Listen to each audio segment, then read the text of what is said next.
சொக்கநாதன் பெற்றெடுத்த பிள்ளையாராம்.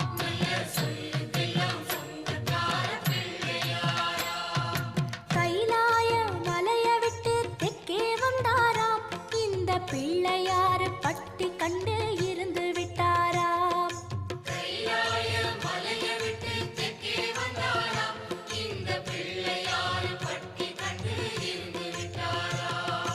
கணபதியார் வந்தாரம்மா, நம்ம உறவாக நின்னாரம்மா. கணபதியார் வந்தாரம்மா, நம்ம உறவாக நின்னாரம்மா. சொக்கன